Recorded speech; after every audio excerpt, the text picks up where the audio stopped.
Good morning, fifth grade, and welcome to this week's installment of First Chapter Fridays. So, this week I am reading a book called Sammy Keys and the Hotel Thief by Wendelin Van Dranen. Okay, and I actually borrowed this book on my Overdrive app on my Kindle from the public library.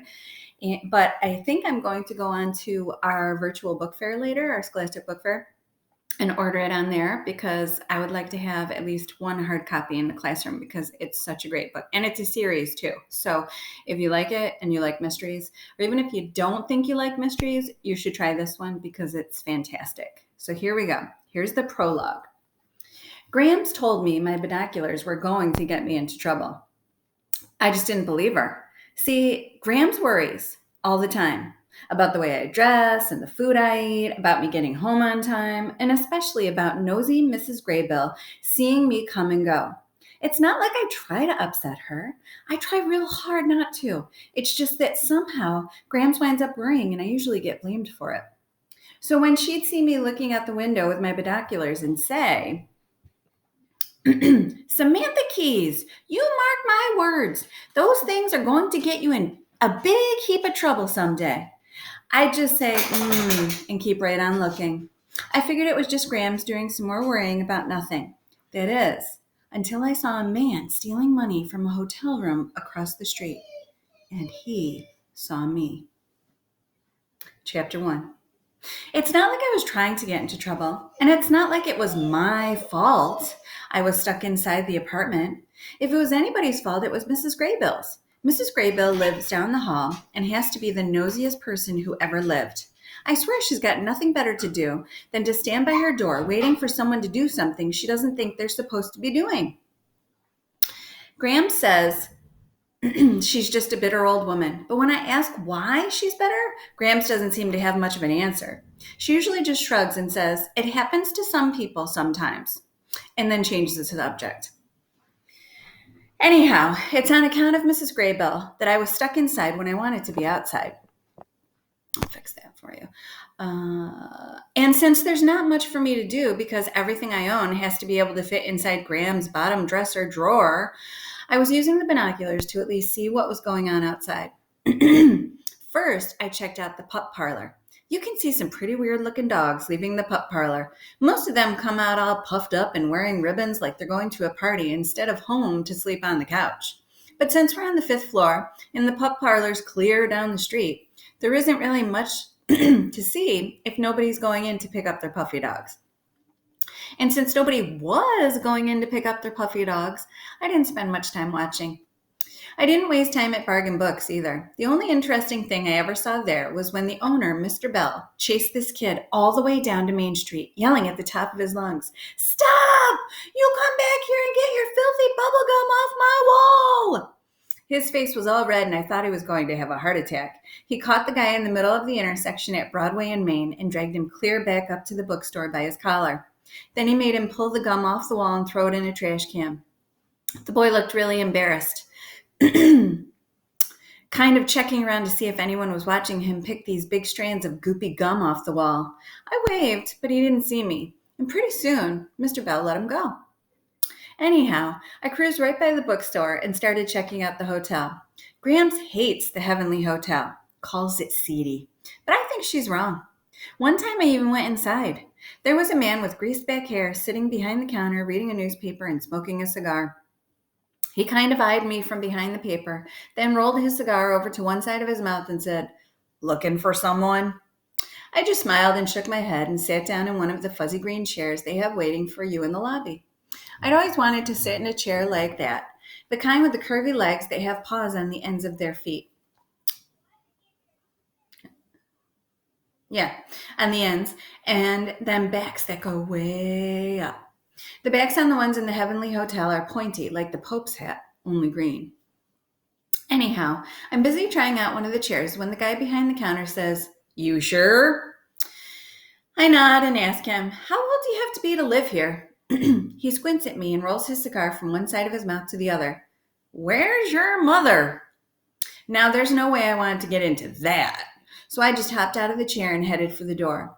I'd seen about enough of the Heavenly Hotel anyways. It wasn't anything like Grams had told me. I was expecting a bunch of people hanging around like they do in front of the Salvation Army, but all I got to see was some old guy gnawing on a cigar. Anyhow, from our window, you can't see the Pope hat chairs or the guy with the cigar, not even with the binoculars. Actually, you can't see much of anything until you're looking at about the third floor. Then things start getting really good. Usually you just see people looking out their windows, pointing to stuff on the street, or talking on the phone. But sometimes you can see people yelling at each other, which is really strange because you can't hear anything. So I'd started looking at the hotel windows and was checking out the fourth floor when I noticed this guy moving around one of the rooms kind of fast. He disappeared for a little while, but when he came back by the window, I could see him digging through a purse like a dog after a gopher. And not only was he pawing through a purse, he was wearing gloves, black gloves. What I should have done was put those binoculars down and call 911. What I did instead was try to get the focus tight on my right eye. When I got the binoculars adjusted so that I could practically see him breathing in and out, I got the strangest feeling that I'd seen this guy before. Either that, I knew his brother or something. And I'm trying to get a better look at his face through all his bushy brown hair and beard when he stuffs a wad of money from the purse into his jacket pocket and then looks up, right at me. For a second there, I don't think he believed his eyes. He kind of leaned into the window and stared, and I stared right back through the binoculars. Then I did something really, really stupid. I waved. He didn't wave back. He just took a good hard look at me and then ducked out of view. I sat there for a minute, not knowing what to do. I wanted to run and tell Grams, but I knew all that would do was get me in more trouble. See, she doesn't know I look at the hotel. She thinks I just watch people on the street. Besides, I'd have to tell her about how he saw me, and that would make her worry. I was worried. And if I was worried, you can just picture how Grams would be. I thought about calling 911, but the only phone we have is in the kitchen anchored to the wall. And since Grams was in there making dinner, I couldn't exactly go calling an emergency without her knowing it. Then I thought about running down to the police station. It's only about 4 blocks from the apartment, and I could have been there in no time. Trouble was, Mrs. Graybill. So I'm sitting there trying to figure out what to do when Graham calls, "Samantha, it's time to feed that cat of yours." I jumped right up and said, "Coming!" And the whole time I'm fixing Doritos dinner, I'm watching Grams out of the corner of my eye. Well, she's measuring out some rice, watching me out of the corner of her eye. Pretty soon she stops measuring. "What have you been up to, young lady?" "Up to? Me?" She puts down the measuring cup and takes off her glasses. "Yes, Samantha, you." I check out my high tops for a minute, kind of studying the place where the rubber is peeling away at the toe. Nothing. "Ha!" That's all she says. "Ha!" But what that means is I'm busted and I better start doing some pretty fast talking. Either that or come right out and tell the truth. I step on the peeling rubber with my other foot, trying to break it off, but it just snaps back. When I look up at Grams, her hands have made it up to her hips, so I know it's time to come out with the truth, at least part of it.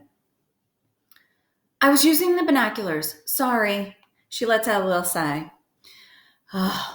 And turns back to the rice.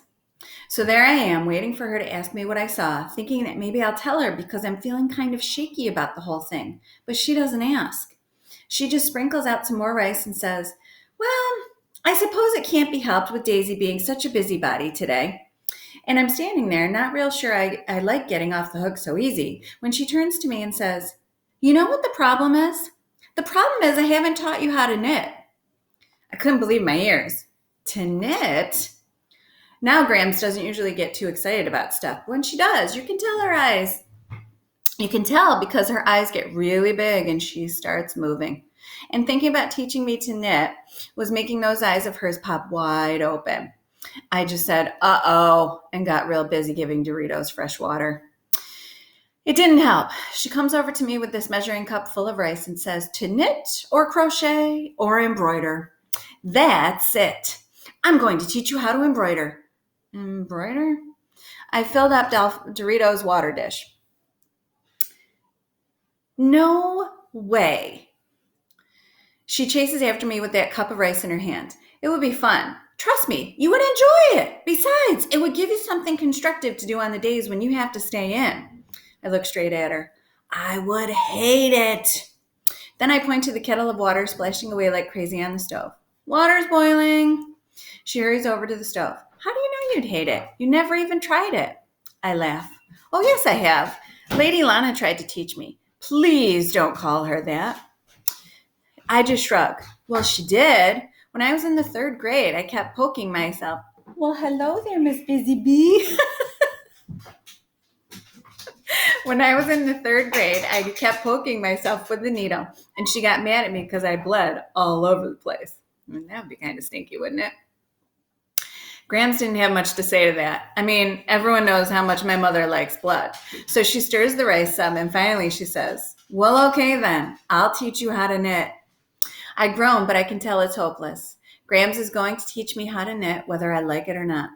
Just then, the doorbell rings. Now, normally when the doorbell rings, I just get up from doing whatever I'm doing, make sure none of my stuff is sitting around the living room, and head for Graham's closet. This time, though, I jumped and I yelped like a puppy, and all of a sudden my heart's pounding because I know who it is. It's the guy I saw at the Heavenly Hotel, come to shut me up for good. And there you have it, Chapter 1 of Sammy Keys and the Hotel Thief.